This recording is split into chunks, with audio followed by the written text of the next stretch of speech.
As to the nature of the 2 hours and 15 minutes, first, let me characterize the meeting was very constructive. The two leaders, I would say, connected very quickly. There was a very clear positive chemistry between the two. I think, again, and I think the positive thing I observed, and I've had many meetings with President Putin before, is there was not a lot of relitigating of the past. I think both of the leaders feel like there's a lot of things in the past that both of us are unhappy about. We're unhappy, they're unhappy. I think the perspective of both of them was this is a really important relationship. Two largest nuclear powers in the world.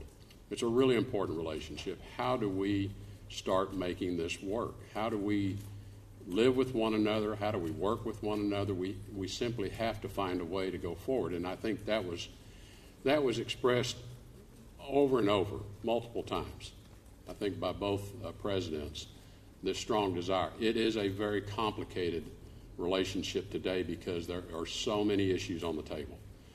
But I think, and one of the reasons it took a long time, I think, is because once they met and got acquainted with one another fairly quickly, there was so much to talk about.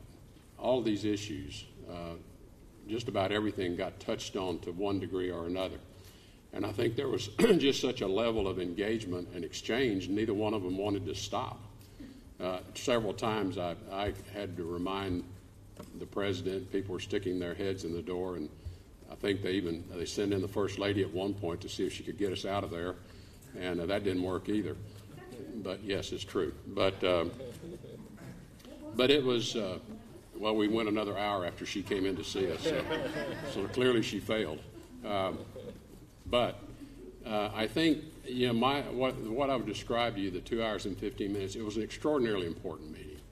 I mean, there's so much for us to talk about, and it was a good start.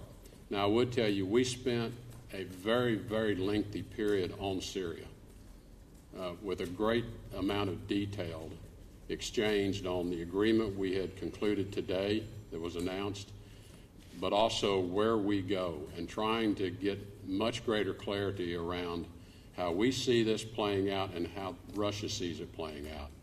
And where do we share a common view and where do we have a difference? And do we have the same objectives in mind?